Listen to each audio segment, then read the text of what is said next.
Okay, good morning, everyone. I'd like to officially start by welcoming you guys. Sawadee Kap, Sawadee Kap. Welcome to all of you guys. All of you guys here at the temple, and those of you guys joining us online, welcome to all of you guys. This is what we call our Pali Canon and English study group. This is where we study the words of the Buddha in order to help you guys move closer to this enlightened mental state on the path to enlightenment.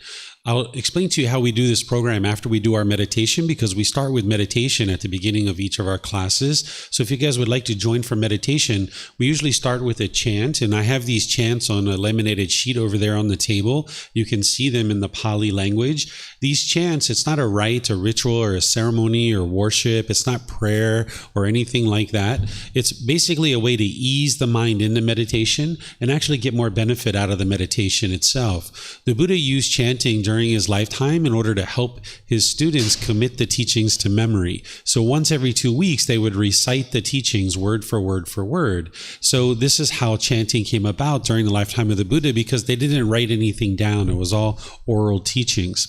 You'll see here on these chants that there's English translations which show a lot of admiration and respect for the Buddha, because he spent his life from the age of 35 to 80 sharing teachings with people, helping them get to this enlightened mental state where the mind is peaceful, calm, serene, and content with joy. The mind no longer experiences any anger, sadness, frustration, irritation, annoyance, guilt, shame, fear, boredom, loneliness, shyness, resentment, jealousy. By the time you train your mind to enlightenment, you're no longer experiencing any of those types of feelings. So I suspect his students had an enormous amount of respect and gratitude for him, and they were the ones who actually created these chants either during his life or after his death as a way to show respect and gratitude to him. So I chant these as a way to produce awareness of the mind, awareness of the breath, ease into meditation, and actually get more benefit out of the meditation itself. We don't need to chant any longer in order to remember the teachings, because we have books and podcasts and videos and things like this to capture the teachings. So if you guys would like to chant along, you're welcome. And then after the chanting, I will provide some guidance while we're actually doing the meditation.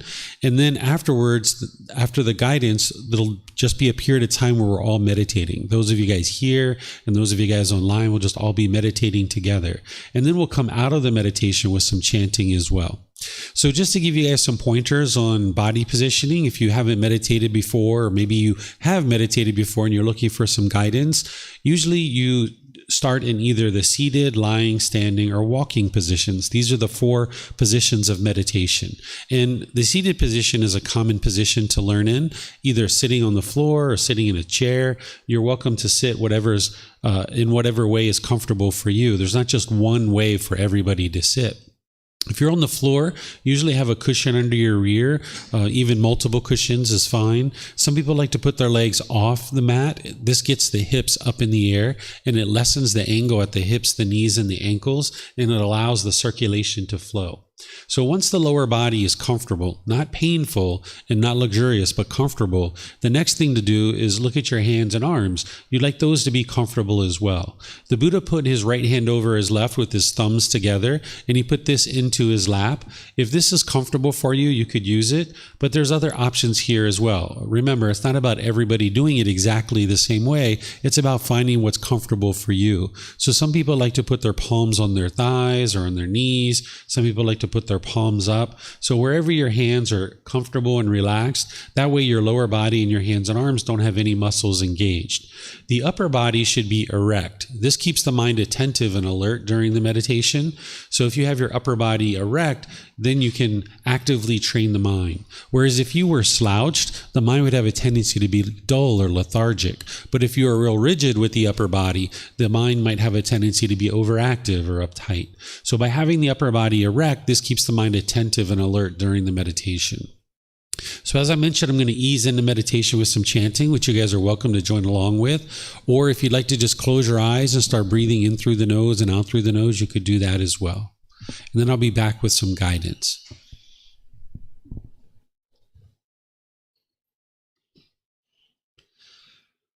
Arahang Samma Sambuddho Makkhava Wat Tung Bhagavathang Abhivateyami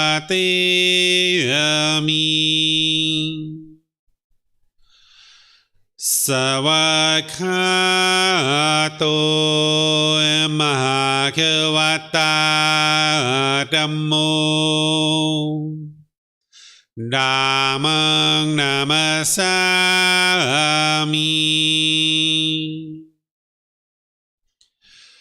Supatipano Bhagavato Sāvaka Saṅkho Saṅghang Namami Namo Tassa Bhagavato Arahato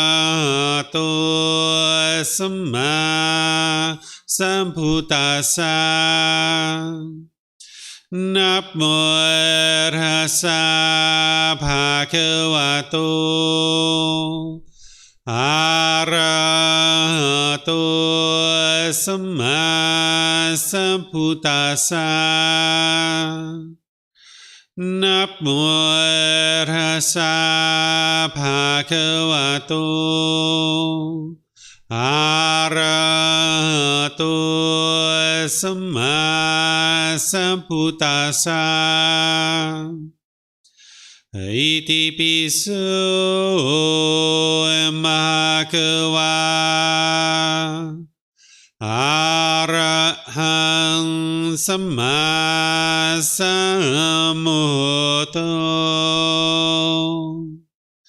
Vicacaranang Sammuno Sakato Rokavitu Anutero Purisa Namasati Satatawa Manusanang Oto Bhagavati.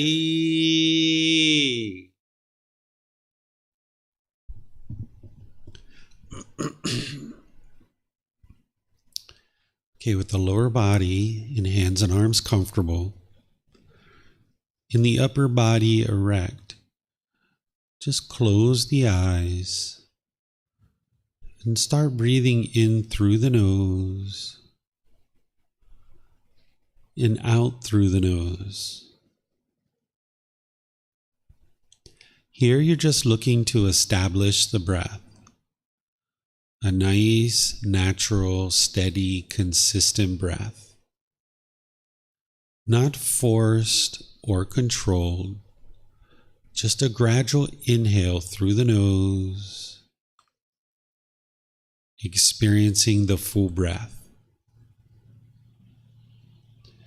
And then when you're ready, exhale out through the nose. Breathing in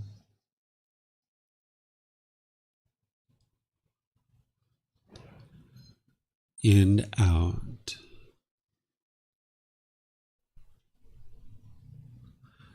Breathing in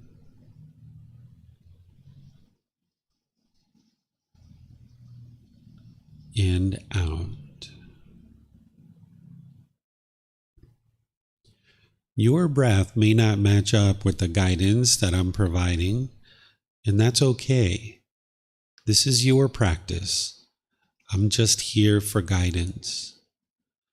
You can use this voice as a reminder that whenever you get to the next inhale, breathe in gradually through the nose, establishing a nice, natural, steady, consistent breath. And then, whenever you're ready, exhale out through the nose, experiencing the full breath. Breathing in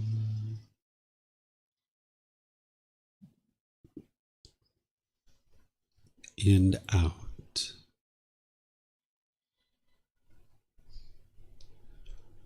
Breathing in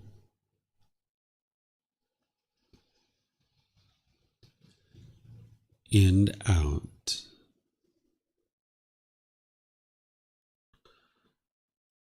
Once the breath is well established, start fixating the mind on the breath.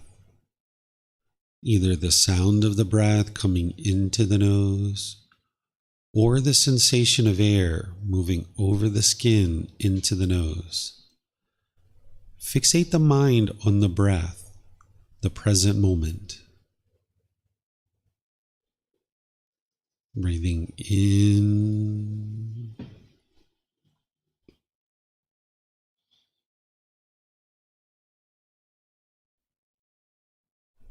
and out.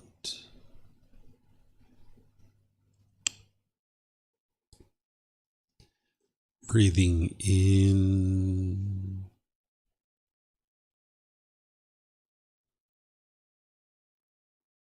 and out.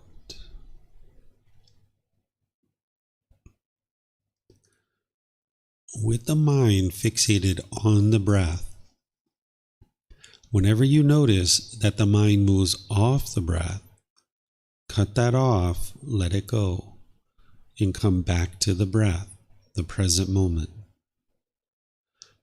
No need to observe the thought, label it, judge it, analyze it, or even try to figure out where it's coming from.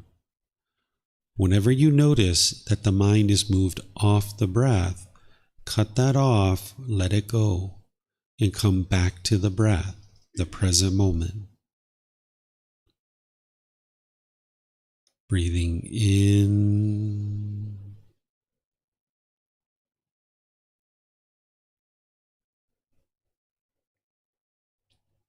and out.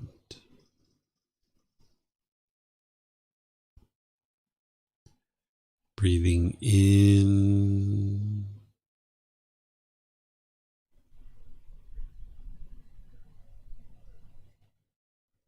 and out.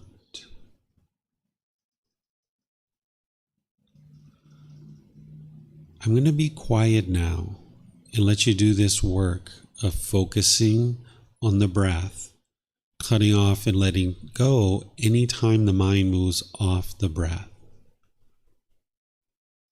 You have nowhere to go. There's nothing to do. No one needs you right now. This is your time to focus on the breath. Breathing in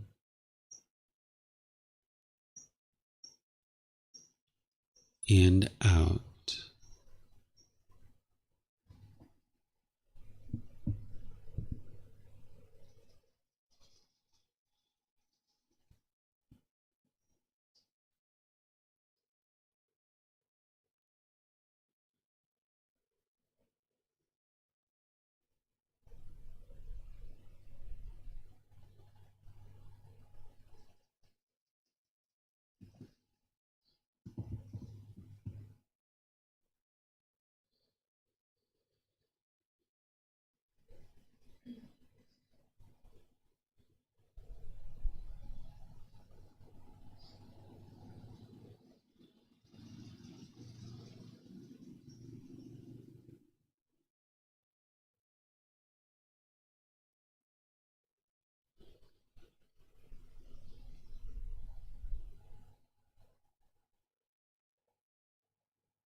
Arahang Samma Sambuddho Mahakava Buddhang Mahakavandang Apivateyami Savakato Mahakavata Dhammo Dhammang Namasami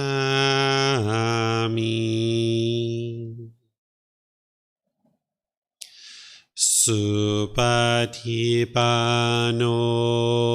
Mahakavato Savaka Sangho Sanghang Namami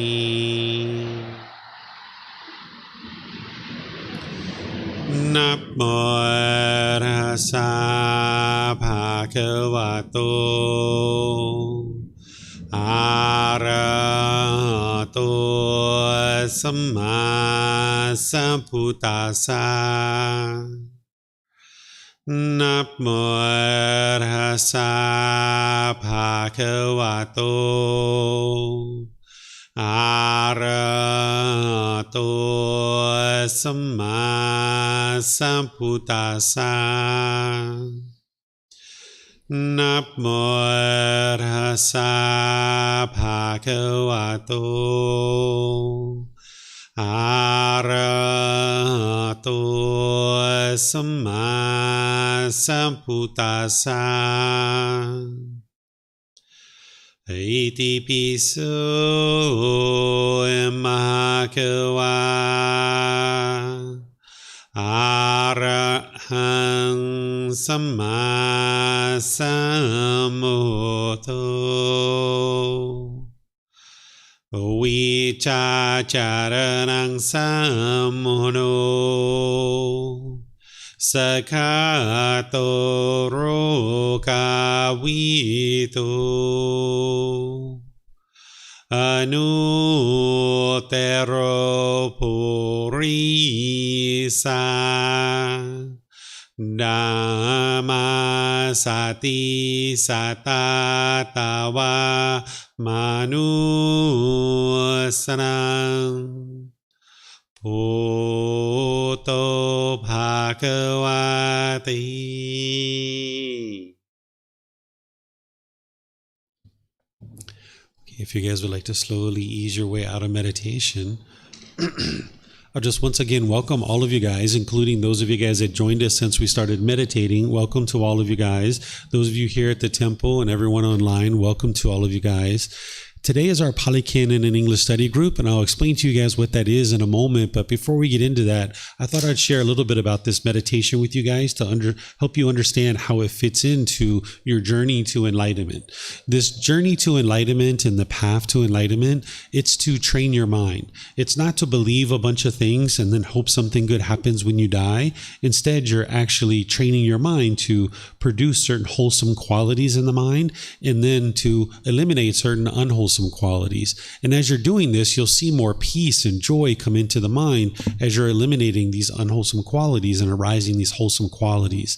So as you're meditating, you're arising mindfulness and concentration. These are two wholesome qualities that you need in order to move the mind to enlightenment. What mindfulness is awareness of mind, where you have awareness of what's going on in the mind. Because if you're going to purify the mind, you're going to need to know what's going on in the mind. You're going to need this awareness of mind.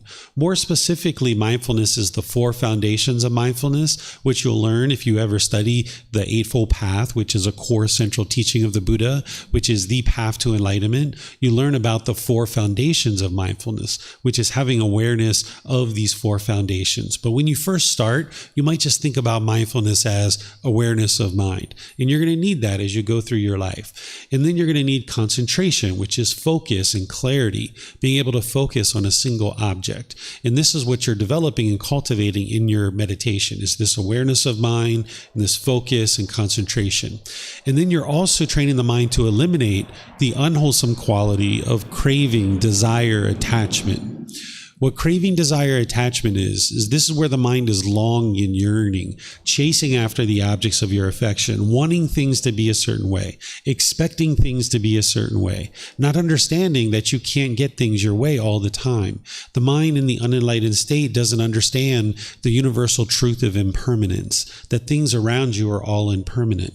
Like right now, it's pretty quiet, but then you're going to hear a jet perhaps go by. They're having the Children's Day event over at the airport, and they're having fighter jets, and they're doing an air show. So there's these occasional jets that are going by today. Now, typically it's pretty quiet here, but because of impermanence, the sound is not permanent, so it can't be permanently quiet. But if the mind's craving for things to be permanent, like permanent quietness or a permanent temperature, or being permanently comfortable, or if you're craving for your relationships to be permanent, your job to be permanent, your bank account to be permanent, any of these things that the mind's craving to be permanent, when you experience impermanence, the mind doesn't like that in the unenlightened state. So you need to train your mind to eliminate this craving, this desire, this longing, yearning, wanting things to be permanent, realizing that everything around you is impermanent. So when you're focused on the breath and the mind moves off the breath, you're training the mind to let go and come back to the breath. You're not actually training the mind to eliminate your thoughts. Sometimes people, when they're meditating, if they have a lot of thoughts, they feel like they're bad at meditation. You're not bad at meditation. It's just that the mind is not yet quieted and stilled. Even when you're enlightened, you're still going to have thoughts during your meditation. What you're doing is you're training the mind to notice when you have a thought. That's the mindfulness. And then to be able to easily let that go and come back to the breath. So if 20, 30, 50 times during your meditation, you needed to cut off and let go and bring your mind back to the breath, this is actually really helpful for the mind because you're training the mind to easily let go. Where if you have craving, desire, attachment in your mind's going to chase and chase and chase. You want that more money. You want that new car. You want that boyfriend or girlfriend. You want that new pair of shoes. You might chase and chase and chase. And if you get what you want, you get those pleasant feelings of happiness, excitement, elation, thrill, exhilaration, euphoria. But if you don't get what you want, you get painful feelings like sadness, anger, frustration, and others. Essentially, what you come to understand is that your mind is causing all your own discontent feelings, all the anger, sadness, frustration, irritation, annoyance, guilt, shame, fear, stress, anxiety, the displeasure, the shyness, the boredom, the loneliness. The mind is causing all of this itself. And when you learn this through learning teachings from the Buddha, through independently verifying them through your reflection, and then you're practicing certain teachings, you can get to the point where you eliminate these discontent feelings because the mind is causing it itself. If everybody else was causing you to be angry, then that means you can't be peaceful and you can't be joyful until you train everyone else. But there's 8 billion people in the world. You can't train everyone else to do things your way. So if you can train your own mind, you can get to the point where it's liberated, where it's free from these strong feelings. And part of that training is this meditation and coming to understand that your mind is actually producing these feelings itself. And when you first start learning the teachings of the Buddha in any of our foundational programs, I walk you through one of the very beginning teachings of the Buddha to be able to help you see how your mind is causing its own discontentedness so that then you can actually solve it. The teachings of the Buddha aren't about who to blame or who's at fault or anything like this. It's about understanding certain natural laws around you. When you understand these natural laws, your mind with that wisdom will start functioning in the world in a better way. Because when you lack wisdom, you'll make unwise decisions that produces unwholesome results. And the unenlightened mind lacks wisdom about these natural laws around you. And you'll struggle and have difficulties when you live in a world that you don't understand. Just like we had struggles and difficulties when we were growing up with the natural law of gravity, We struggled, we had difficulties, we fell down, we hit our head, we had all kinds of difficulties. But slowly but surely, we gained the wisdom of this natural law of gravity. And we started being able to ride a bicycle, ride a motorbike, climb ladders, get on airplanes. And we started making wiser decisions about the natural law of gravity because we cultivated wisdom. We could see the truth for ourselves. You can even see that I put this glass of water behind me. Right? If I put it in front of me, that would be unwise because it'd be very easy to knock that over. But we learn these things about the natural law of gravity. We make wiser decisions that produce better results for us. So when your mind's struggling and you're having difficulties in life, you're not a bad person. You haven't necessarily done anything wrong. It's just that the mind lacks wisdom. And when you train your mind through these teachings, you'll be able to get to the point where life isn't a struggle and there isn't these difficulties in life. You can function harmoniously in all the relationships around you. So this meditation is one of the primary trainings that you need in addition to everything else so that you can cultivate that mindfulness and concentration so that in daily life where you see your mind longing and yearning and chasing after things, you can cut that off and let it go. If you're noticing frustration or anger or irritation arising, you can cut that off and let it go. It takes time to train the mind. You're not going to be able to just do meditation once and be able to instantly do this. It's gradual training, gradual practice, and gradual progress. Sometimes people think that the Buddha meditated under a tree and instantly got to enlightenment, but it's gradual training that's going to produce the qualities of mind that you need in order to train the mind to get to this peaceful, joyful mental state. So this is a little bit about the breathing mindfulness meditation and why we practice it, bringing the mind into the present moment where it can practice singleness of mind and be focused and concentrated. This program that we call the Pali Canon and English Study Group, this is a program that students usually move into after they've learned foundational teachings. And if you haven't learned the foundational teachings of the Buddha, it's okay. You can still learn today. But just to let you know what I'm going to share with you guys in terms of teachings today, it isn't something that someone would typically start with on their journey to enlightenment. We have programs on Sunday and Wednesday, which are this is called our group learning program, where it's a 7-month program where we use this first book of the book series that's over there on the bookshelf. In this first book of the book series, I go chapter by chapter each Sunday, helping students to lay down a foundation or a framework of the teachings of the Buddha. And then gradually, slowly but surely, you're learning those teachings, you're reflecting on them, and you're practicing them. And you develop your understanding of the natural laws of existence around you through wisdom. You don't believe the teachings, you learn them and you practice them to transform the mind. And this is what produces the enlightened mental state. And we also have various courses and retreats that students take in order to develop a foundation of the teachings. And then ultimately, some students decide to move into this program where they're learning the original words of the Buddha. And this is where we study volumes 2 through 13 of the book series that I have over there. We're in volume 11 now. This volume is titled The Realms of Existence. This is where you're learning about the 5 different realms in the cycle of rebirth. Even this is independently verifiable.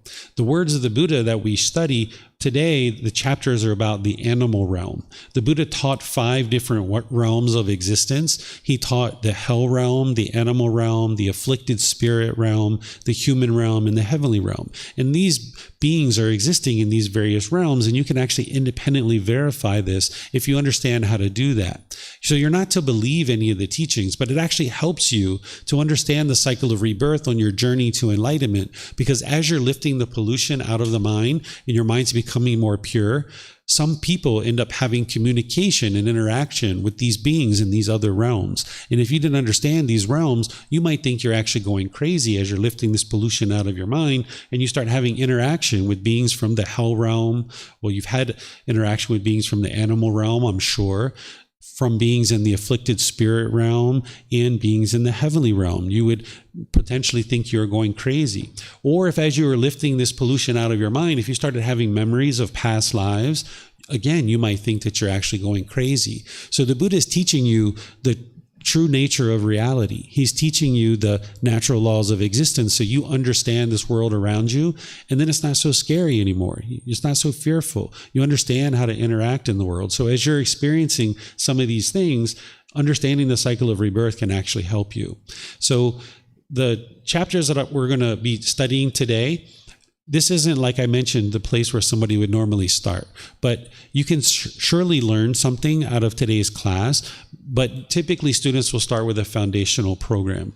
The way that this program works on Sundays is what I do is I invite students either here at the temple or online to read one of the chapters. These chapters are actually quite short. You can see this one is about a page and a half, and a student will read this chapter either from Zoom or here at the temple. If you guys would like to read, you're welcome to read. And then after you read, I'll share teachings on that chapter for about 5 minutes, 10 minutes, helping you guys understand it. And then I will open up to any questions that you guys have. Oftentimes students have studied these prior to class or after class, but sometimes they haven't. So we study them here. So this is more like a study group versus the other programs that I teach, which is more of a traditional style of learning where I'm teaching and teaching and teaching.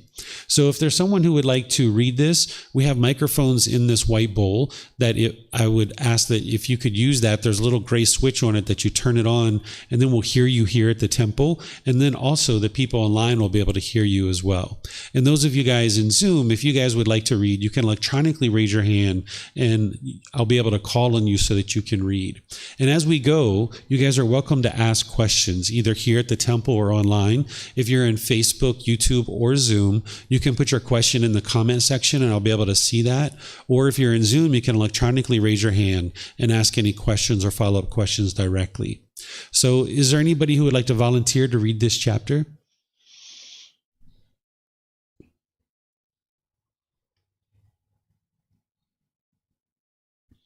So sometimes when you're in public, you can be a little bit shy, right? This is the discontentedness that is arising. The mind might be craving to appear a certain way in public.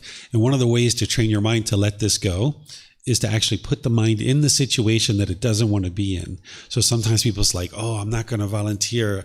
I may be afraid of, being viewed a certain way. But what you do is you put your mind in that situation and you train the mind. There's nothing to fear. Nothing's going to hurt you. Nothing's going to bite you. So if you guys would like to volunteer to read, it will actually help you to let go of any shyness so you can eliminate your cravings, your desires, your attachments, wanting to be perceived in the world a certain way. So with that said, would anybody like to volunteer? This is classes for you guys. It's not for me. I could easily read it, but the class is for you guys to learn. Nobody would like to learn? Okay, Arturo. Another Italian person. We got 3 Italians here today.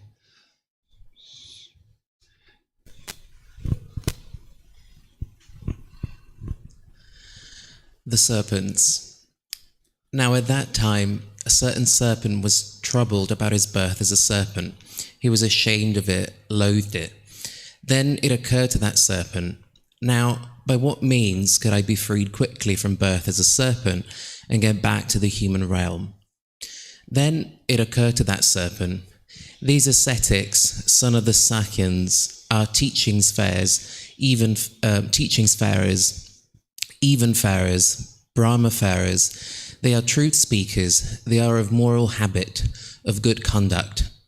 Now, if I were to go forth among the ascetics, son of the Sakyans, so would I be freed quickly from birth as a serpent and could get back to that human realm.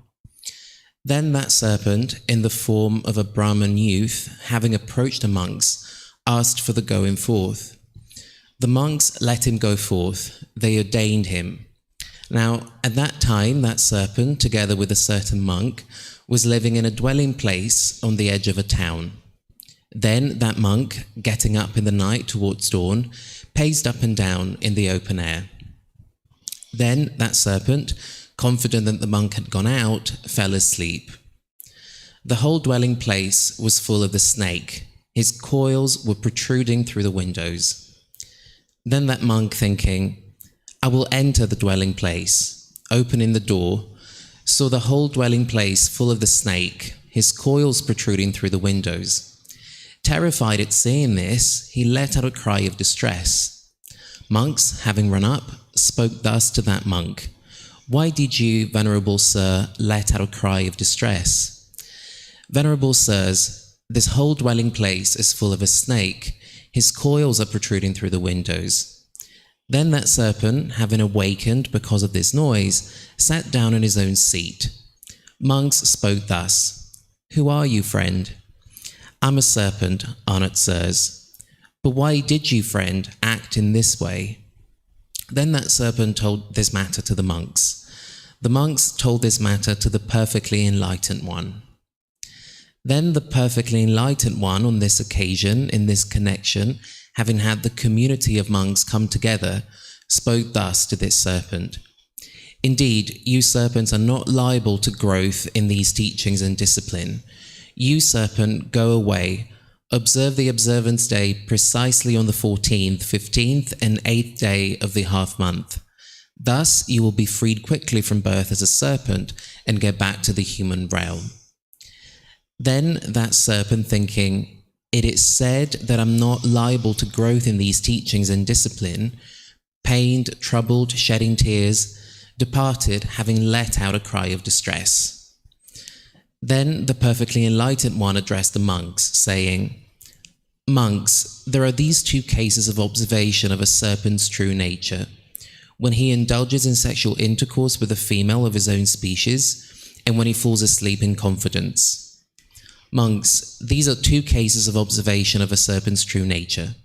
Monks, if an animal is not ordained, it should not be ordained. If it is ordained, it should be expelled. Okay, thank you, Arturo. So those of you guys that have been with me on the tour to the temples, we talked about the big serpent standing at the stairs. Some of you guys have been on that tour, some of you haven't. This is part of that story, helping you to understand that animals can't get to enlightenment from their animal existence. They need to be reborn into an improved existence, either a human or heavenly realm. These are the two existences where a being can actually get to enlightenment and escape the continuous cycle of rebirth. You need to be able to develop the mind in order to get to enlightenment. And in the animal realm, animals can develop their mind, but they typically need the assistance of a human to be able to do that.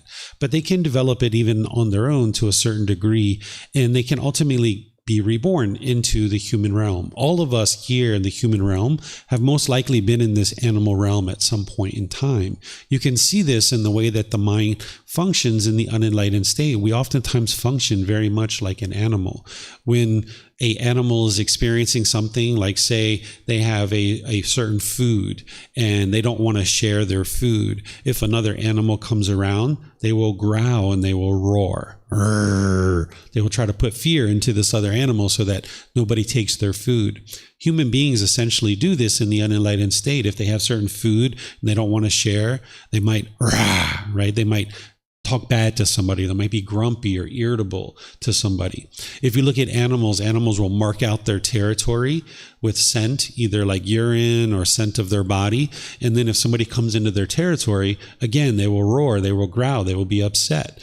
Human beings do this, right? They mark out their land and they put a fence. And if somebody comes into their land, they get really angry, right? So there's all these different things that human beings do in the unenlightened state, very much like an animal. And this is because as beings are being born from the animal realm into the human realm, it retains part of this consciousness. So just like in the animal realm, there's killing, there's stealing, there's sexual misconduct. These are the first three things that the Buddha teaches in the 5 precepts as part of moral conduct. You'll see animals doing a lot of this. They oftentimes need to kill just to sustain their life. Or they will steal. They'll steal certain food from other animals. And they will go around and have sex with lots of different beings. In the human realm, in the unenlightened state, we will tend to do this too. That we will kill, we will steal, we will go around and have sex with lots of other beings. This is the mind in the human realm functioning very much like an animal, because even though a being has been reborn into the human realm,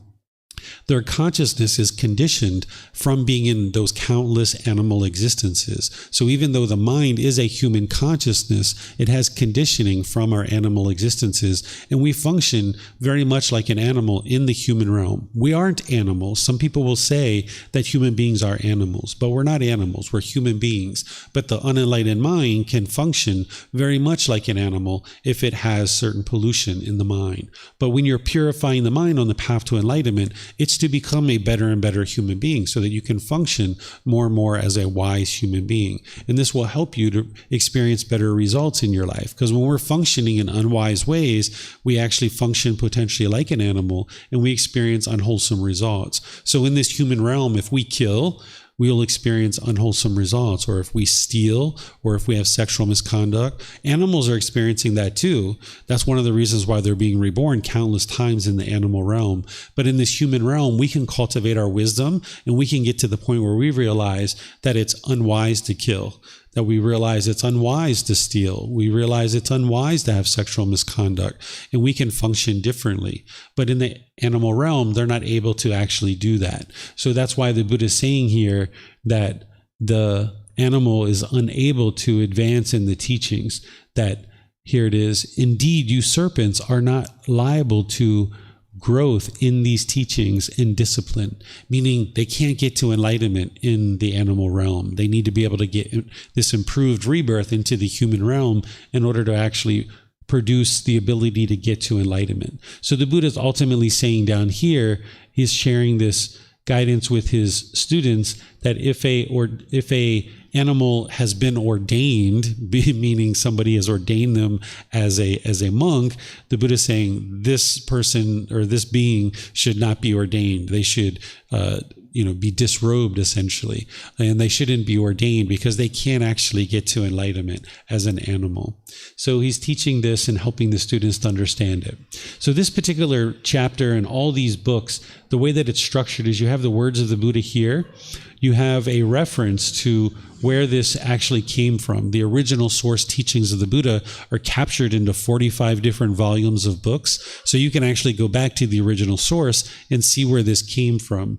And then what you have from me are reflections to be able to help you to understand this teaching and put it into practice and actually gain benefit out of the teaching to improve your life practice. So all of these books are structured this way. The first book walks you through developing a foundation of the path to enlightenment, but then volumes 2 through 13 are structured in the same way. And you can get these books for free by downloading them from our website. You can take them and go print them if you like, or if you'd like printed versions, you can get them here at the temple by just reimbursing us for the printing cost, or you can order them on Amazon if you have access to Amazon, and you can get the entire book series if you like for free. So do you guys have any questions on this particular chapter?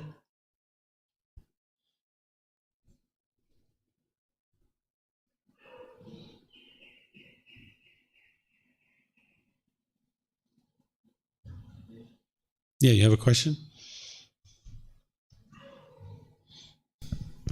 So how do you reckon a being goes from the animal realm to the human realm? So we're all affected by the same natural laws. And the Buddha teaches these natural laws throughout all of his teachings.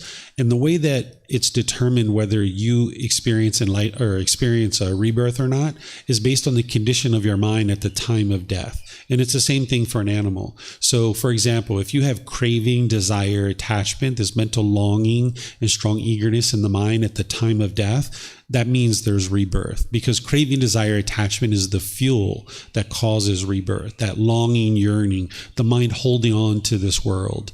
That's what determines if there is rebirth or not. But then the condition of your mind, which is essentially karma, or the results of your decisions, that's going to determine what realm you're born into and what your existence is like once you end up in that realm. So if you haven't trained your mind very well, let's say like in this human life, if somebody is into killing or stealing, sexual misconduct, they're aggressive, they're hostile, they're bitter, essentially they're functioning like an animal in this human life. Even though they're in the human life, they're functioning very much like an animal. So that craving is what's producing that aggression, that hostility, that bitterness. So when they die in this life, they have craving, and based on the condition of their mind, that they're functioning very much like an animal, they will be reborn into the animal realm. And now being in the animal realm, you can extinguish some of that pollution in your mind, you can't get to the point where you're enlightened, but you can at least live out those cravings and extinguish them to a certain degree. So like a lion or a tiger or a snake or something like this, it's very challenging for them to be reborn directly into the human realm. They can, but it's very challenging for them. An animal like a elephant or a rabbit or a turtle, these are animals that aren't really killing. They are fairly loving, very compassionate, very kind oftentimes. So those beings, the condition of their mind is in a better condition, that they are more likely to be reborn into the human realm. And this is just a natural law that is occurring. There's no being that's overseeing this and deciding who gets reborn anywhere. It's not like beings are being judged. It's about the condition of your mind. And that craving, desire, attachment is the fuel that causes rebirth. So just like a fire, if you have a fire and you have logs on this fire, if there's fuel on this fire, it's going to send off sparks. And these sparks being carried by the wind are going to land and create a new fire. So if there's a fuel in the mind, craving, this desire, this longing, this yearning, if this fuel exists in the mind at the time of death, that's the spark that's producing the next consciousness. But by the time you train your mind to get to enlightenment, you will have eliminated your cravings, your desires, your attachments, the longing, the yearning. The mind will be peaceful and joyful for the rest of this life. It's a permanent mental state. But in the process of getting there, the mind has these cravings. So even in the animal realm, especially in the animal realm, they have a certain amount of craving. These are what's called the lower realms of existence: hell, animal, and afflicted spirits. These beings have a significant amount of craving compared to a human being. But even in the human realm, we have a lot of craving that you need to extinguish and get rid of through training the mind. But it's the same natural laws that are affecting animals that are affecting us, and this cycle of rebirth is just occurring. So if you have craving, that's the cause or the condition that produces the next life. And now, if there's that next life, the condition of your mind is going to determine what realm you're born into and what condition you are in that realm once you show up. So like what type of family you're born into, what environment you're born into, or what realm or what type of animal in an animal existence. If you're reborn, are you a snake? Are you a tiger? Are you an elephant? Are you a turtle? All of these different things are determined based on the condition of one's mind. Any other questions? Okay, I don't see any questions online either. All right, so we'll move to this next chapter. Would you like to read the next chapter, since you have the mic? Yeah? Okay. Monks, there are these 4 modes of generation of Nagas. What 4? Nagas born from eggs, Nagas born from the womb, Nagas born from moisture, Nagas of spontaneous birth. Therein, monks, Nagas born from the womb, from moisture, and born spontaneously are superior to Nagas born from eggs. Nagas born from moisture and born spontaneously are superior to Nagas born from eggs and from the womb. Nagas born spontaneously are superior to Nagas born from eggs, from the womb, and from moisture. These, monks, are the 4 modes of generation of Nagas. Okay, so let me help you guys understand what the Buddha is teaching here and why. Okay, so 2,500 years ago, they didn't have the educational systems that we have nowadays. Nowadays, throughout the world, we have all kinds of systems like elementary school, middle school, high school, colleges, universities. We have various ways that people can gain education, and we typically go away to that education as we're growing up. And then over time, we might go into a career. And this is how we develop our education. During the lifetime of the Buddha, this wasn't in place. So people were ordaining with the Buddha to learn this path to enlightenment and train their mind. And what he's teaching is the natural laws of existence and how the world functions around you. So someone who ordained with the Buddha, they could ordain sometimes as early as 5, 6, 7 years old, or it would be later in life, maybe in their 20s or 30s or something like this. So as people were ordaining with him, they were learning learning all kinds of various things, including how the world functions in terms of how do beings come into the world. So this is almost like a little bit of a science lesson where we might learn something like this in a science class, where we might learn biology of how do snakes get born into the world. Well, the Buddha here is teaching that so that the people that are learning with him, that they're understanding how beings come into the world. So he was serving the purpose of, yes, helping people get to enlightenment and train their mind, but he was also teaching the world around them and how beings come into the world. And this was very helpful to individuals to be able to understand this as they're learning about the world around them. So here he's talking about nagas, which are essentially snakes, and he's talking about how some of them are born through eggs, wombs, moisture, and then spontaneous birth. And we learned a little bit about this last week as well in this class. And then he's talking about how these beings experience improved existence. So he's saying, monks, nagas born from the womb, from moisture and born spontaneous, are superior to nagas born from eggs. When he's saying superior here, he means like in a better condition, that they function in a better condition. He's not saying that they're, higher being in terms of being better off, but in terms of just the way that their mind functions. Same thing like, in certain other realms, like in the hell realm or in the heavenly realm, he talks about this to help you understand like what would be a better existence in that particular realm. So this is just information to help individuals understand how beings are being born into the world. And these might be things that you already understand as part of certain science classes or biology classes that you've taken at different times. So do you guys have any questions on this chapter? Okay. I'm not seeing any questions anywhere. As I mentioned, this isn't where a student will typically start their learning on the path to enlightenment. It's volume 11 for a reason. Typically, I focus students on the core central teachings of the Buddha first, and that's what all those foundational programs help you learn. But this is getting you into that cycle of rebirth and understanding these realms. And some of you guys here have already taken those foundational programs, so this might be something that you're ready to learn and understand. So would somebody like to volunteer to read this chapter?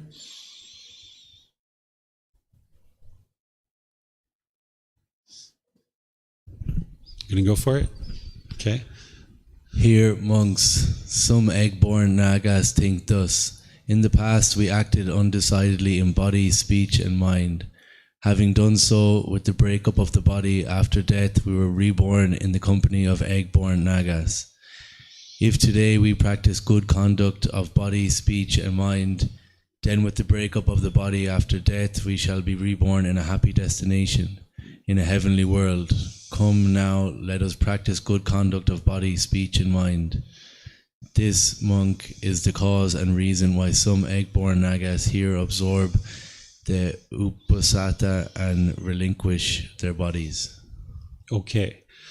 So here the Buddha is teaching his students in the human realm of how beings get reborn into the animal realm, right? Because the Buddha talks about being reborn in hell in the animal realm almost like a prison, that once you get reborn there, it's very challenging to get out, right? He's not using the cycle of rebirth as a way to guilt, shame, or fear you into learning and practicing his teachings. He's just helping you understand the natural laws so that you understand and you can see his core central teachings are guiding you to eliminate discontent feelings.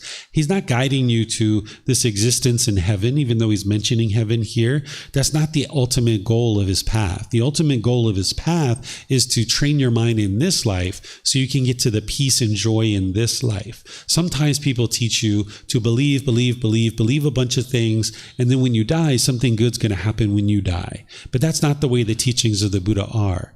You're learning teachings now, you're reflecting on those teachings to independently verify them now, and you're practicing them now. And as you do so, you experience the results now, that you see the mind becoming more peaceful and more joyful. So he's teaching people in other parts of his teachings about how to improve your wisdom about your bodily, your verbal, and your mental conduct. Because as we make decisions about our actions, about our speech, and about the condition of our mind, it affects us in this life. If you go out into the world and you cause harm through your bodily conduct or through your speech, speech, or if your mind is polluted, you'll have various difficulties and struggles in the world. So he's teaching you how to purify these things and be able to independently verify this on your own.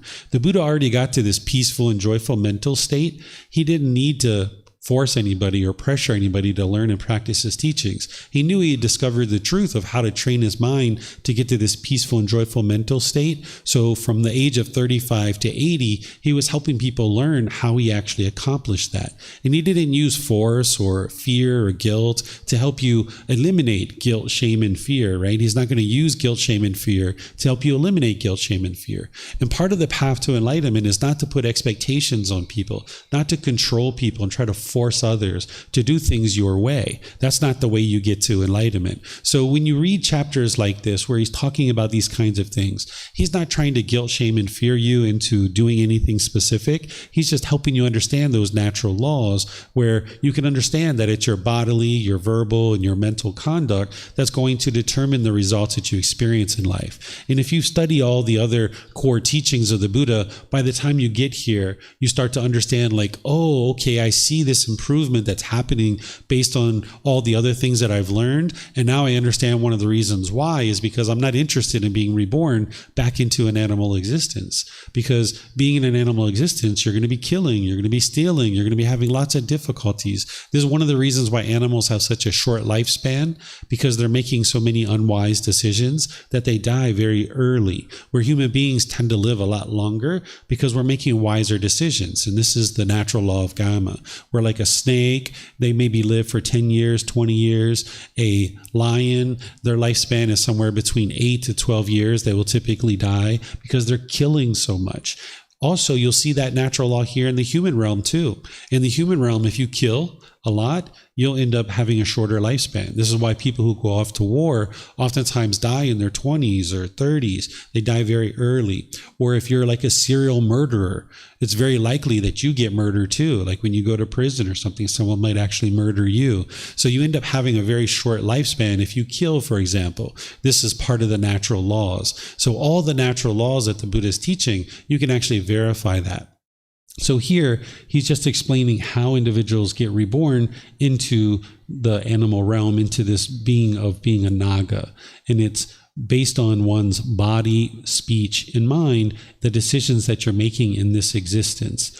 And then as you purify that, where the Buddha is talking about practicing good conduct, which he teaches in other parts of his teachings, then when there's death, the Buddha is saying, okay, you can be reborn in this improved existence in the heavenly world. But that's not the ultimate goal of his teachings. The human realm is actually the ideal existence because you can actually cultivate your mind to get to enlightenment, and you tend to have built-in motivation. Because in the heavenly realm, they experience exclusively pleasant feelings where they only experience happiness, excitement, elation, thrill, exhilaration, euphoria. They don't experience painful feelings or feelings that are neither painful nor pleasant. So here in the human realm, we experience those painful feelings in the unenlightened state, like sadness, anger, frustration, and others, and those neither painful nor pleasant feelings. So we tend to have built-in motivation to get to enlightenment because we're trying to get rid of those painful feelings, where in the heavenly realm, they don't have those. So even though they can get to enlightenment, they tend to not actually be motivated to do so. They tend to be complacent. And that existence in the heavenly realm, it's not permanent. Nothing around you is permanent. Sometimes people are led to think that the heavenly realm is permanent, but it's not. Those beings will be reborn over and over and over again until they escape the cycle of rebirth. They're still in the cycle of rebirth and they need to get out. So getting into the heavenly realm, while the Buddha is talking about that's a possibility, that's not the ultimate goal. So any questions on this chapter? Any questions here? Let's see if we have any online. You have a question? Go for it. So, you know, when you say like the animal realm, obviously we can see the animal realm because we can see animals. When you say the heavenly realm, that's around us as well? Or how do you we have what's called the form realms and then the formless realms. animal realm and human realm, there's physical form. So you can see easily the physical form of human beings and of animals. You can independently verify that these two realms exist. And even though we call them realms, they're in the same time and space. They're on the same plane. Like just like a human being is sitting here, when a human being gets up out of this chair, an animal could come sit here, and it's all the same time and space. So these other realms of hell, afflicted spirit, and heavenly realm, these are called formless realms, where they don't have physical form. But some human beings can see these other beings, these formless beings, even though they don't have physical form. Depending on an individual's mind, some people can actually see hell beings, afflicted spirits, and heavenly beings. Not everybody, but some people can. And what you come to understand is that they're on the same time and space. It's the same plane as human beings. So while we say hell, and some people think about hell being deep down in the earth, and we talk about heaven, and some people think that's way up in the sky somewhere far away, those beings are actually all right here around us. And if you're an individual that can see these beings, which, as I mentioned, some people can, then you know that they're right here in the same time and space. So these beings are all interacting, and they can all communicate within in the same time and space. And that's another thing that some beings can experience, is communication with beings from hell, afflicted spirit, and heavenly realm. Even though they're formless beings, they can still communicate with human beings. And the more pure that your mind becomes, these beings oftentimes are more interested to interact with you, because they know that you can understand them and that you can communicate with them. So you might notice that as you train your mind, that you start experiencing interaction with the formless beings. Either you're able to see them more readily, or you're able to communicate with them and they're able to communicate with you. And when this is occurring, you don't need to be shaken up by it. And that's one of the reasons why the Buddha teaches this, is so that you aren't shaken up by it. You can just understand, just like a human being can sit next to you and you can talk to them if you like. If a formless being is around, you can choose to talk to them or not, or you can just ignore it. Sometimes people get so scared and so frightful because they're only used to seeing beings that are in physical form. But there's this impermanence, that some beings have physical form, some beings don't. Some beings you can see, some beings you can't. And sometimes you can hear a being, but you can't actually see them. And again, this is where people think they might have schizophrenia or hallucinations or things like this that people are talking about. And while those things can occur, where you can have hallucinations and things like this, you can hear voices. Oftentimes this is just the beings from other realms. It's not actually a mental disorder. But nowadays, because people don't understand this, they think it's a mental disorder, and they might be given medications to stop this from occurring. Whereas if you understand what it is, you can train your mind that, oh yeah, okay, so that's just a heavenly being who's trying to communicate with me, and I can just ignore it, or I can interact and I can just move on. And you don't need to feel like you're going crazy or there's something wrong with you. So sometimes when students come to learn with me, they've already had these experiences and this helps them. And other times they haven't had these experiences, but then as they train their mind, they start having these experiences at some point, and then it makes sense to them, and they can maintain their stability of mind and their steadiness in their mind. Any other questions? No? Okay. So let's see what else we have here. I reviewed these chapters before class, and I don't know that we need to read all of these, because like this one is essentially the same thing that we just read. It's just a slight variation. So I don't know that we need to read that one. We can skip over that. This one is a little bit different. The first paragraph is essentially the same. But then the Buddha goes into here a little bit different stuff, where he's talking about how an individual practices in order to be reborn into the animal realm, but it's essentially very similar. This is very similar to the one that we just read before. He was talking about the modes of generation for a naga, which is like a snake. Here he's talking about this other being. Maybe I'll explain this to you, what this being is, but we don't necessarily need to read this.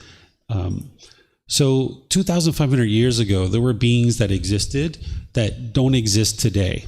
Scientists tell us that 99% of the beings that once existed in the world are now extinct. That the animals that we see around us, that only represents about 1% of the animals that once existed in the world. So there were beings that existed during the lifetime of the Buddha that don't exist today. This may be one of those beings. We consider this being a mystical being because we have never seen this being in our time, in our generation, right? But this being, it's also referred to as a Garuda. In Thai, they call it a Garuda. If you've ever seen the government, official government letter from Thailand, or like if you go to a government building, they'll have this being looks a little bit human-like, but looks a little bit bird-like. This is what's called a Garuda, and this is kind of the mascot, so to speak, of the Thai government, that this is kind of a symbol of power, this particular animal. In Thailand, we call it a Garuda. In the Teachings of the Buddha, they use this term, which I don't know how to pronounce 100%. Maybe it's Supananasa, I'm not sure. So this particular being may have existed during the lifetime of the Buddha. None of us existed, at least in this existence, during that time frame, so we don't know whether it did exist or not. But nonetheless, the Buddha is explaining how this being comes into existence.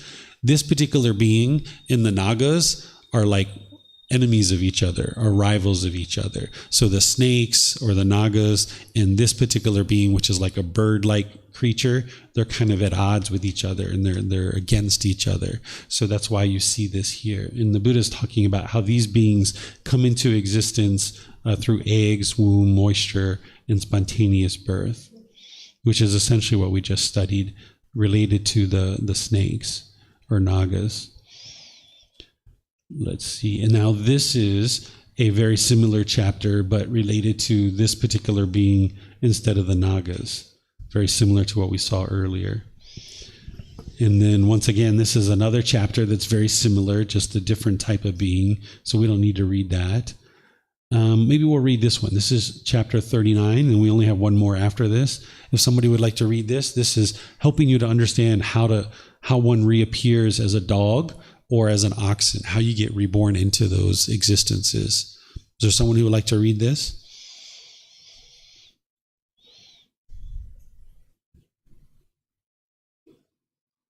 No? Maybe you guys aren't interested in studying today. It's okay.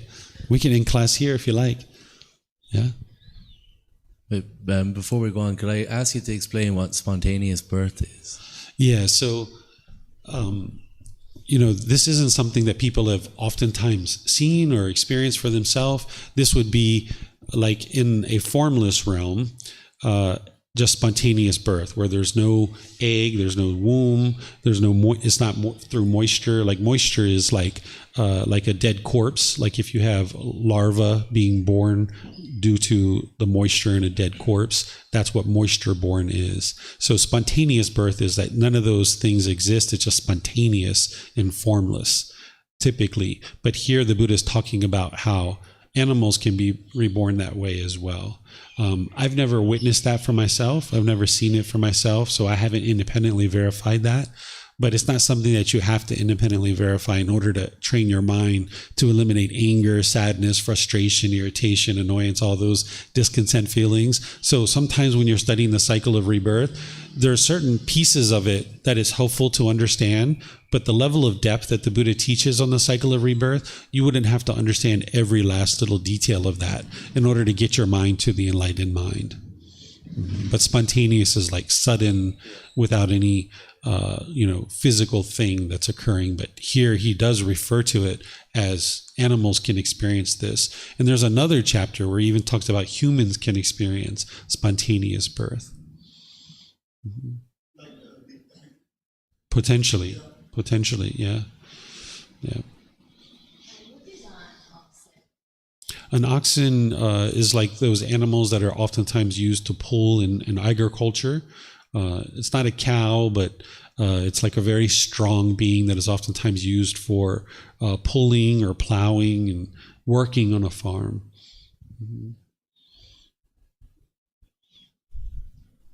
Okay, if you guys would like to end class here, we can do that. Or if you guys would like to continue on, we can. I'll leave it up to you guys. Somebody like to read?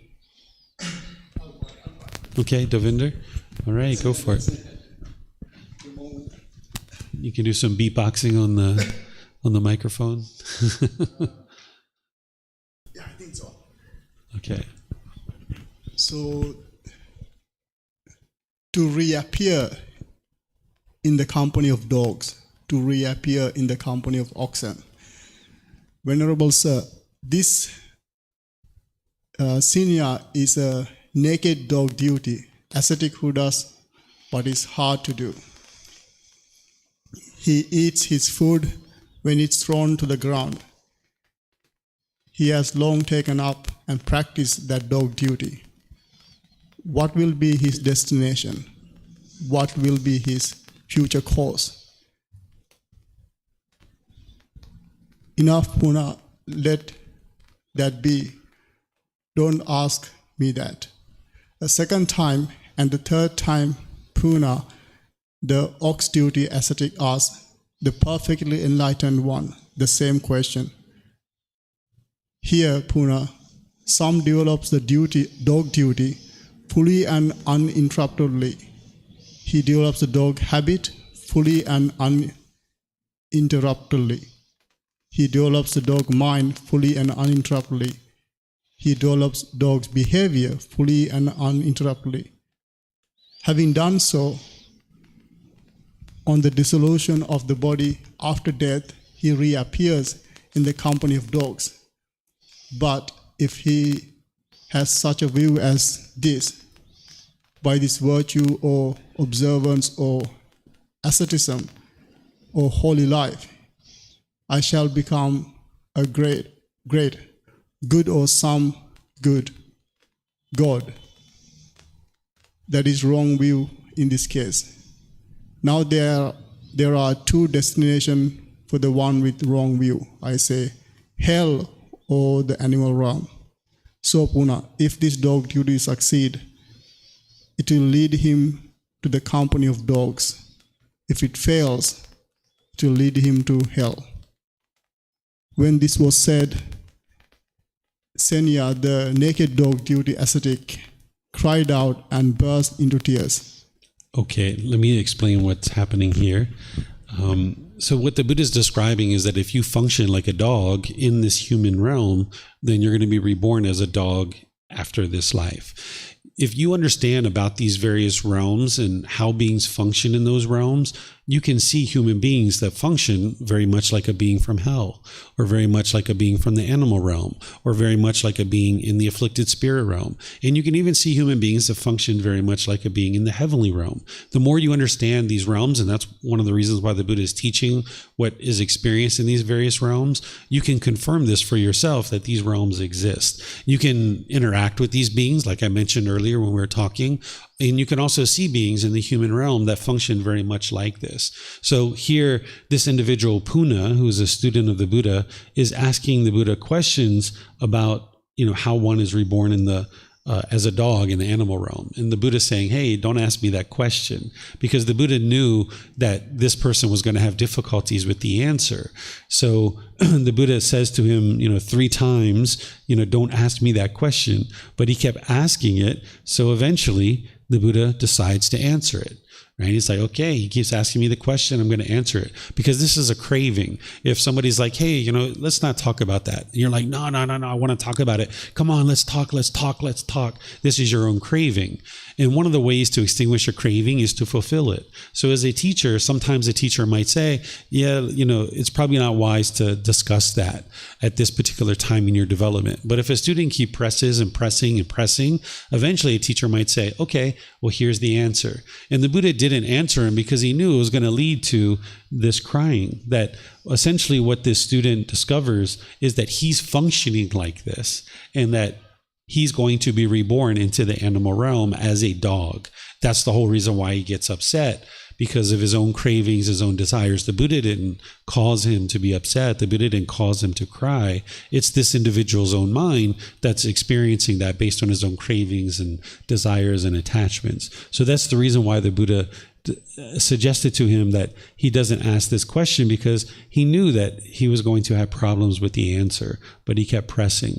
So here, this line, the Buddha is explaining that anybody who dies with wrong view, that they're going to either be reborn in hell or the animal realm. What wrong view is at its core is having the wrong view of what's causing your mind to be discontent. That what we usually think in the unenlightened state is we think other people are causing us to be angry or frustrated. It's some outside thing that's causing you to be angry or frustrated. But when you learn the Four Noble Truths and the teachings of the Buddha, you can walk through and you can see where your mind is causing this itself. So if you have right view, then you understand the Four Noble Truths and you understand craving, desire, attachment, and this is what's causing your mind to be discontent, that your mind's causing it itself. If you have wrong view, you will go around and blame other people for the discontent feelings that you have. And because of this, you'll typically push people away out of your life, or you'll push a situation out of your life. And you'll think that that's going to solve the problem. That when you get angry or sad or frustrated, you'll push somebody out of your life, or you'll push the situation out of your life. This is called aversion. But it doesn't actually solve the problem, because it's not the problem. If you pushing someone out of your life solved the problem, you would never get angry or frustrated ever again. This is one of the ways you know that it's not the problem, because every time you've ever pushed somebody out of your life, it's only a matter of time before you get angry or bitter or harsh about something else. When the mind has wrong view, not only will it push people away, but it will become bitter and harsh and hostile towards people in your speech and your actions, thinking that something external is causing your painful feelings. So you will tend to react in a way that is bitter, harsh, and hostile towards another person. And then people might choose to leave out of your life because of that. Or the third thing you might do if you have wrong view is you'll try to put your expectations on somebody and try to control somebody to do things your way. So this is what the mind tends to do with wrong view, is it pushes people away, becomes bitter and harsh and hostile, and put your expectations on people. And what you might notice is the number of people you can spend time with in your life becomes fewer and fewer and fewer and fewer, because people aren't meeting your expectations. They're not doing what you want them to do. So if you maintain wrong view, then you'll find that throughout your life, you'll continue to be frustrated. You'll continue to be agitated, continue to be annoyed, and having all these other discontent feelings, because you're not understanding what's actually causing your discontent feelings. So therefore, you can't eliminate them as long as you don't understand what's causing them. So here the Buddha is saying that if somebody dies with wrong view, that they're reborn into the realm of hell or the animal realm. And then once there, he has other teachings where he talks about that this is almost like a prison, that it's very challenging to get out of that. So we've all gotten out of those realms. We're no longer in those realms. But it depends on what we do in this life that determines what we experience next, if anything at all. If you get to enlightenment in this life, your mind will be peaceful and joyful for the rest of your life. But if you don't get to enlightenment, there'll be rebirth. And if you're going to be reborn, it'd be great to be reborn back into the human realm. That would be ideal. Maybe you have been in the human realm before. Maybe this isn't your first existence in the human realm. But what you do in this life is going to determine what you experience in this life and possibly beyond. The Buddha doesn't describe once somebody attains enlightenment, what happens next. This is an undeclared teaching. We know that you're not reborn in the cycle of rebirth, but he doesn't describe whether there is something or there isn't something next. But if you don't get to enlightenment in this life, we know there's going to be rebirth in one of these 5 realms. And if you have wrong view, by the time you get to the end of this life, then this is where one would be reborn. But you can establish right view through learning the very first, most basic, most introductory teaching of the Buddha called the Four Noble Truths. And that's usually where I start students out when they first start learning with me, is with that particular teaching. So do you guys have any questions on this? You have a question? So when you're saying like you can be reborn back into the human realm, I read somewhere that was saying something about 7 times. Or is there a limit to how many times that you can have an opportunity in the human realm to attain enlightenment, or is there can you just keep being reborn into the human realm if you stay at that certain level of consciousness that you're not going to go down to the lower realms? Or Yeah, so what you were reading is that when you get to the first stage of enlightenment, it's called stream entry. At the first stage of enlightenment, if you die in that stage of enlightenment, you will be reborn a maximum of 7 times back into the human realm. From that stage of enlightenment, you'll never be reborn into the lower realms ever again. So it doesn't mean that you will be reborn 7 times. It just means a maximum of 7 times once you get to that first stage of enlightenment. But prior to that, you can be reborn in and out of these realms countless times. The Buddha recounts many, many, many lifetimes. That's how he understood these realms, because he was in these different realms at different times prior to his birth as a Buddha. And even before he was a Buddha, he was born into the human realm other times before that as well. So you can be in these various realms. You can be in the human realm like this, be reborn into the lower realms, get back into the human realm, go up to the heavenly realm, back into these other realms. You can be reborn in and out of all these different realms countless times. Typically, once you're in the animal realm, there's countless rebirths there in order to get into a human existence. But even once you get into human existence, you can go back down into those lower realms and then back up again. But once you get to that first stage of enlightenment, which is a critical development in the condition of the mind, you'll never be reborn into the lower realms ever again from that point. And you will be reborn a maximum of 7 times. It could be 1 more time, it could be 2 more times, 3, 4, but a maximum of 7 before you ultimately will get to enlightenment. And this is why we call it stream entry, because just like a log enters a stream and it will eventually get to the ocean, it's just a matter of time.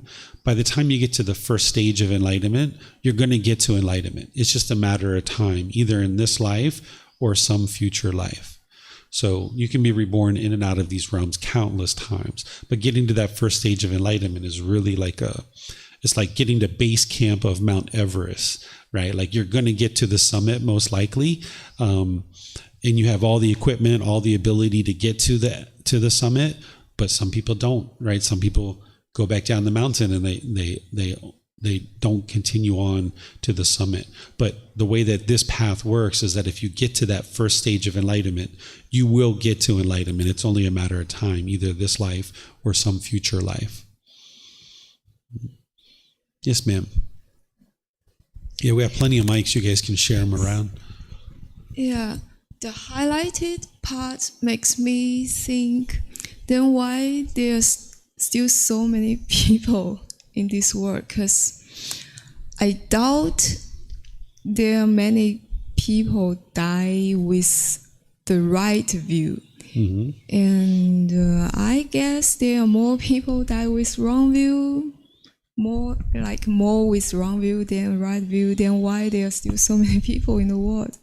Like they are still with the rebirth in the human realm. And on the other hand, there are so many people suffering. Like, if I understand right, those people suffer so much in this life, may die with the wrong view in the past realm. So there's way more beings in the animal realm than there is in the human realm. There's trillions and trillions and trillions of beings. Like just look at like an ant colony or a termite colony or something like this. And remember, that's only 1% of the beings that once existed, because scientists tell us that 99% of the beings that once existed are extinct.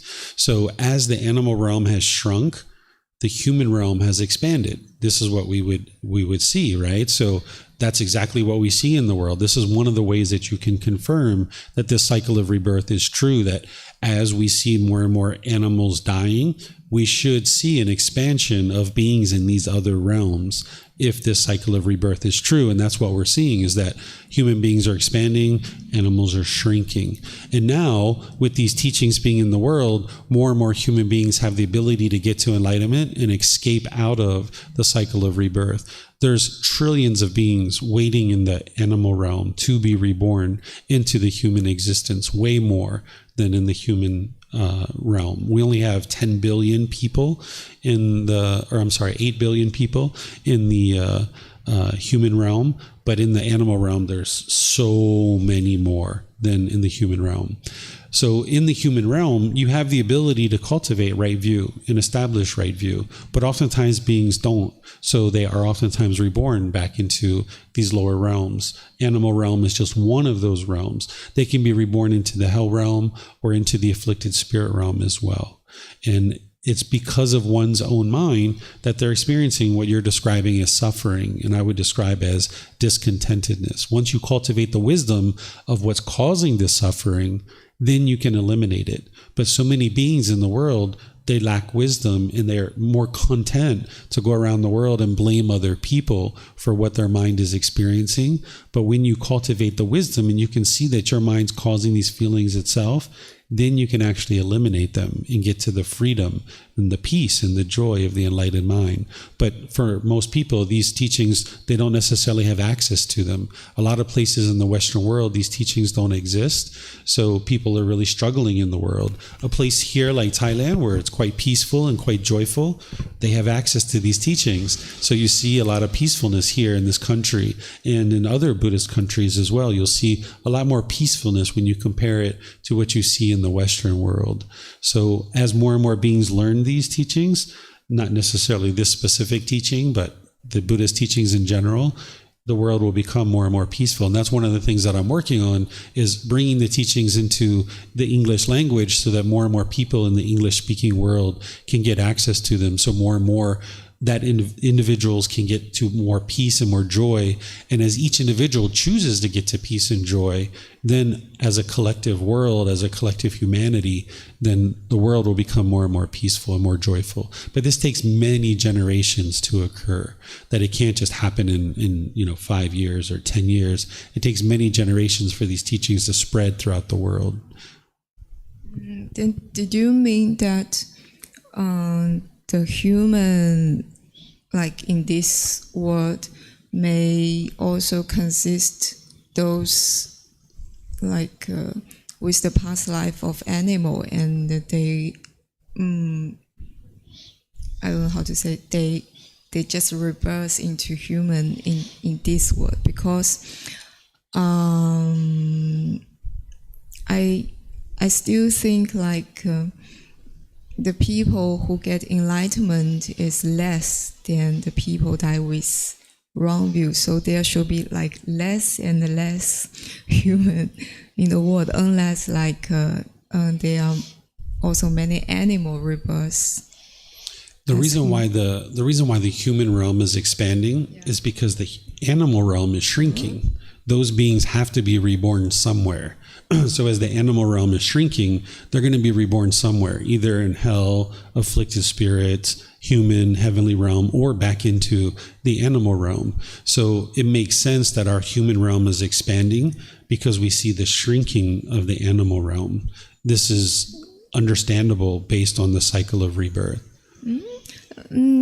For example, if there are like 10 people in the world and maybe at the beginning 100 animals, then if animals getting like decreased, it doesn't necessarily mean that human will expand, in my understanding. Like they can just become distinction. Those beings in the animal realm, they're in the cycle of rebirth. They're going to need to be reborn somewhere. They're not going into human? Potentially into human birth, right? There's all these 5 realms. From an animal existence, you could be reborn into hell. You could be reborn back into the animal realm. You could be reborn into the afflicted spirit realm. You could be reborn into the human realm or into the heavenly realm. So there's trillions and trillions of beings in the animal realm. And as they're shrinking, they're going to be reborn somewhere. And some of those beings are coming into the human realm. And this is why we see the expansion of our humanity, more and more population. And then now, as we expand, if more and more beings get to enlightenment, eventually that will shrink. But that's neither here nor there. What the Buddha teaches you is to focus on your enlightenment and training your mind. This is just a way to help you to be able to see the cycle of rebirth. But what you're thinking of animals shrinking and human beings should also be shrinking, this isn't the way that it's going to occur, because those beings in the animal realm, some of them are going to go to hell, some of them are going to come back into the animal realm, afflicted spirits. Some of them are going to come into the human realm, and some of them are going to go into the heavenly realm. I can assure you that every single one of us have had countless births in the past. This isn't your first existence, but you may or may not be able to see that right now, but you may at some point. So that way, if you understand the cycle of rebirth in these realms of existence, if you start having memories of your past lives, you can maintain your stability and your steadiness of mind. Whereas if you didn't understand this, your mind might actually get shaken up by it. Then what happened to those 99% animals that has been distinct? They are reversed to the hell realm, or why they just extinct? Like, so those animal existence, like I don't know of a particular animal that is extinct. Maybe you guys do, but there's certain, whales and fish and birds and things like this that no longer exist. As they're shrinking, they're going to need to be reborn because they can't get to enlightenment in the animal realm. So they're going to be reborn either in hell, they're going to be reborn back into the animal realm, they're going to be reborn into the afflicted spirit realm, which is like ghosts. They're going to be reborn in the human realm, which we see this expansion of the human realm, right? And then we see, or then they can be reborn into the heavenly realm. So whenever you see any particular realm shrinking, particularly in the lower realms, you should see other realms expanding, if what the Buddha is teaching is true, if the cycle of rebirth is true.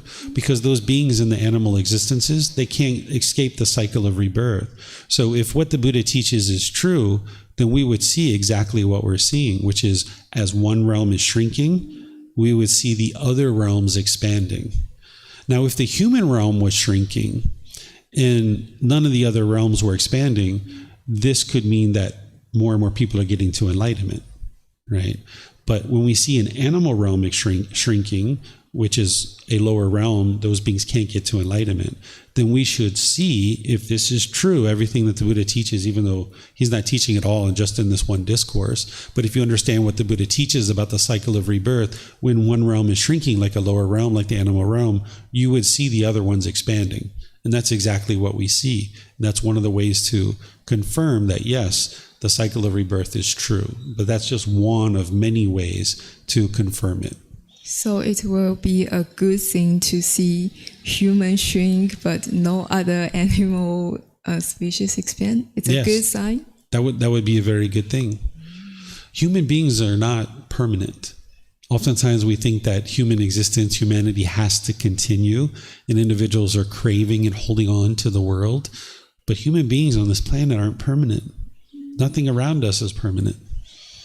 Then why species A extinct but others still exist? Is it chosen or decided by Buddha, or why these certain species? No, there isn't a being that's deciding. The Buddha isn't sitting somewhere judging things and controlling things. That's not the way that this all happens. The Buddha was a human being. He was a human being. He was a teacher. He shared teachings, how to liberate your mind. He's dead and he's never coming back, right? So the reason why certain beings go extinct is each situation is different, right? It can be that they're overhunted. It could be they're overharvested. It could be that their food source was depleted. It could be environmentally. Each individual being that is now extinct has gone extinct for different reasons. You would need to talk to a scientist to understand, but there's cause and effect. It's action and result. It's the results of decisions that were made. So there's no being that's controlling what being goes extinct and what being doesn't go extinct. But individual animals have gone extinct based on various reasons, based on environment or overhunting or any number of things like this. So sorry, I still have a question. In the first paragraph, I'm not sure what it said. He eats his food when it is thrown to the ground. It is only an example among things this ascetic do, or just because he eats the food when it is thrown to the ground that make his destination in the animal realm, because this behavior seemed to me just like dog duty, but not bad. I mean, it does no harm to others. If this kind of like you can say dog duty thing he did will make him like with destination in the animal realm, I may feel a bit like too cruel.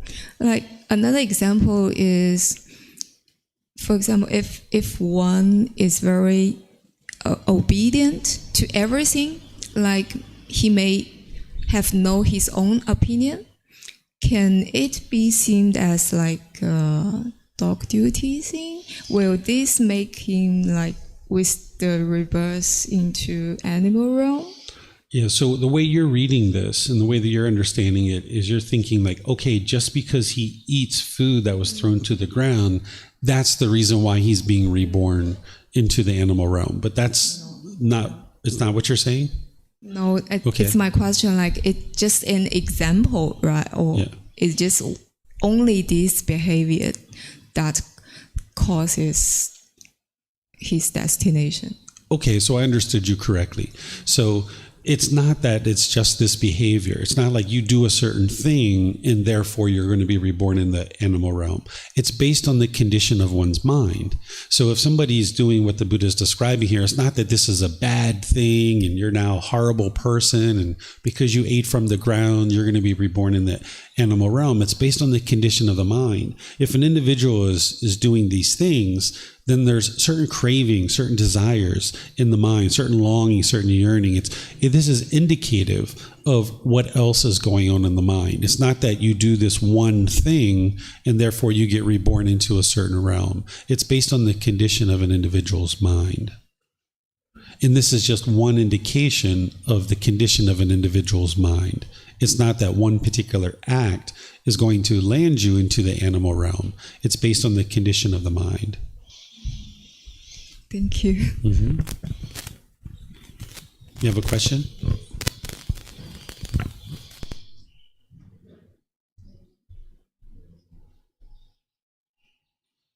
Okay.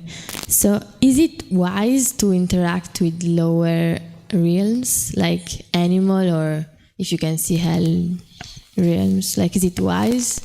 There's no harm in interacting with beings of other realms, just like you can interact with a being from the human realm.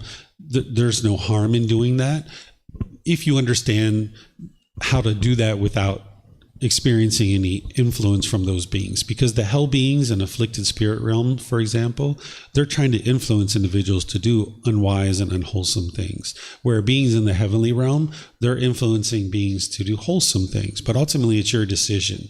So just like if you were around human beings who are into unwholesome things, you might be influenced to do unwholesome things, but it's still your decision. And then if you're around people who are into wholesome things, you're going to be influenced in that direction, but it's still your decisions of what you choose to do. So if you're interacting with hell beings or afflicted spirit beings, there's the potential that you could move in that direction. This is where you get people that will worship beings in hell, right? There's people who do that in this world. So it's not that it's wise or unwise, it's that you need to be sure that no matter who you're interacting with, even as a human being, that you're interacting with people doing wholesome things, because your mind's going to tend to lean towards either wholesome or unwholesome things based on who you interact with. So if you get communication from hell beings or afflicted spirit beings, I don't suggest you seek that out, but if you experience it, it's normal. And you can just be like, all right, that's normal. You don't necessarily need to get all involved in that, but just understand that that's a normal part of life. That if you experience it, you haven't done anything wrong. You don't have to think you're crazy or anything like that, but it's just completely normal. Mm-hmm. That was your question? Yeah? Okay. All right.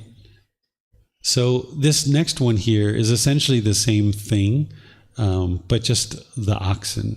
Okay, it's essentially the same thing that the Buddha is describing here. So I don't know that we need to study that.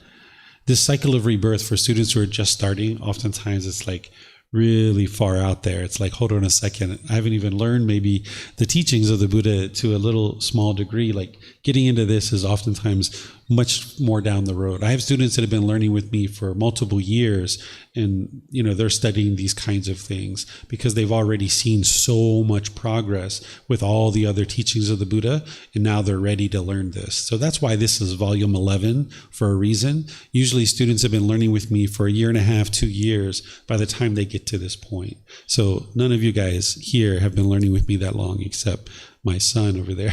He's been learning with me for quite a while. So he understands some of this stuff. But this is really far down the road, oftentimes for people learning the path to enlightenment. So I don't know that we have to study all of this.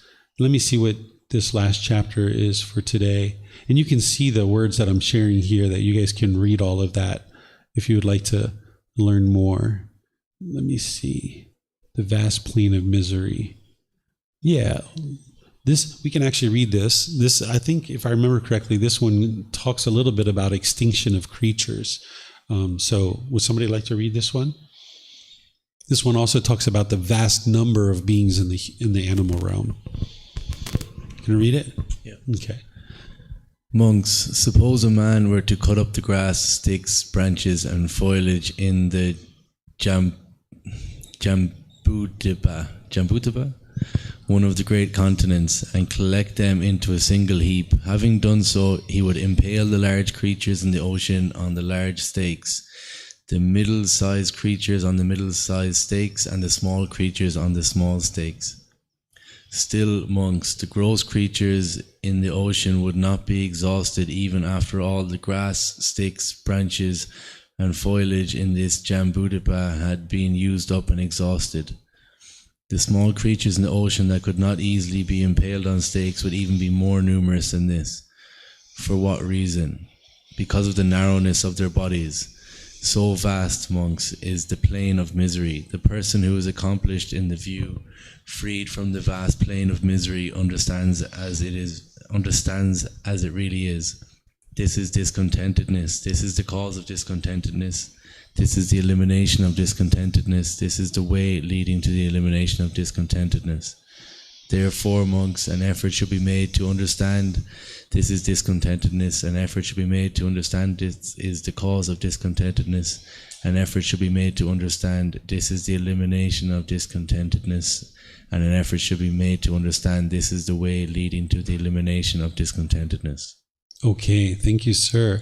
So here what the Buddha is describing is that if you picked up all the sticks and all the branches in a particular area, like a particular continent, and you took all the beings from the animal realm and you impaled them with each one of these sticks, he's saying you would run out of sticks and branches and there would still be tons of animals left in the animal realm. Essentially, he's using this analogy to explain how massive and how large the animal realm is. And this was 2,500 years ago, when there was even more beings than there are today. But even today, there's countless beings in the animal realm, and there was even more back then. So he's saying essentially there's all these beings in the animal realm waiting to become reborn.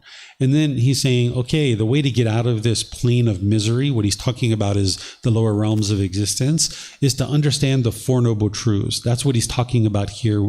He's pointing to that. He's saying, this is discontentedness. This is the cause of discontentedness. This is the elimination of discontentedness. This is the way leading to the elimination of discontentedness. This is his very first teaching. If you're going to learn the path to enlightenment, this is where you would typically start. And this is where I typically start students, is learning this particular teaching. You need to start here. Starting with the cycle of rebirth is not an ideal place to start your journey on the path to enlightenment. You would like to start with the Four Noble Truths. That's going to help you understand why your mind's experiencing discontentedness and how to actually eliminate it. And that's the core central path that you would like to focus on. The cycle of rebirth, I encourage people to set it aside, and because what's happened in the past is in the past. What may or may not happen in the future is in the future. What really matters is right now in the human realm, if your mind's experiencing discontent feelings, the mind is unenlightened and you would like to improve that. So it's learning the Four Noble Truths that's going to help you with that. So this is the Buddha pointing to the Four Noble Truths. This isn't the Four Noble Truths themselves.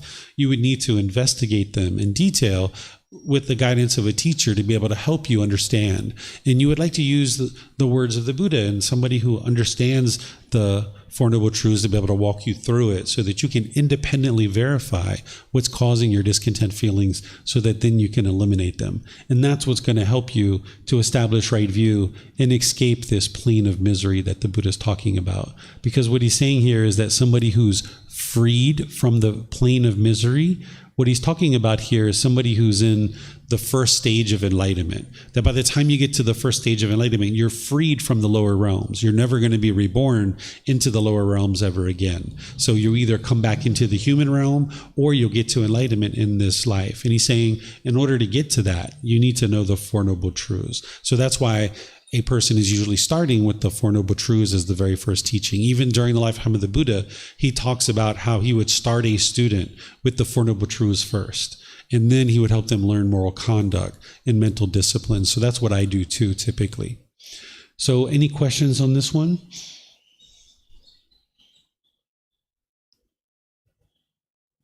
Okay, so I'll end class here by just thanking you guys for coming. Again, this is like pretty far off stuff for you guys learning.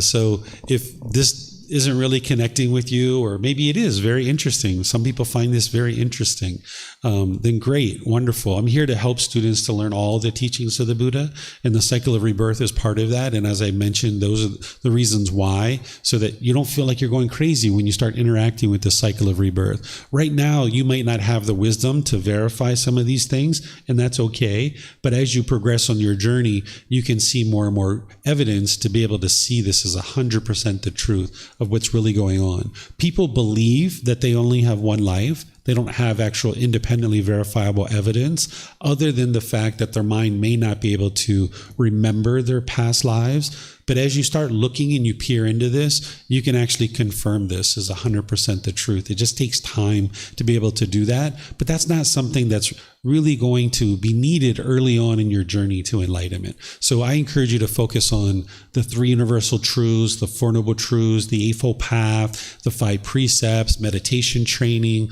all of those kinds of things is what you need early on in your journey to enlightenment. And then when you're ready, this is always here for you to be able to help you learn. So again, thank you guys for joining here. Thank you to those of you guys that are online. As you guys would like to learn more, you're always welcome to come here on Sunday, Wednesday, and Saturday. And then we have courses and retreats throughout the month and throughout the year that you can attend here or online as well. So perhaps we'll see you guys in a future class. Have a lovely rest of your day. Sawadee khap. Sawadee khap.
Thank you again for watching. Enjoy your meditation. Look forward to seeing you online and answering any questions that you might have. Thank you so much.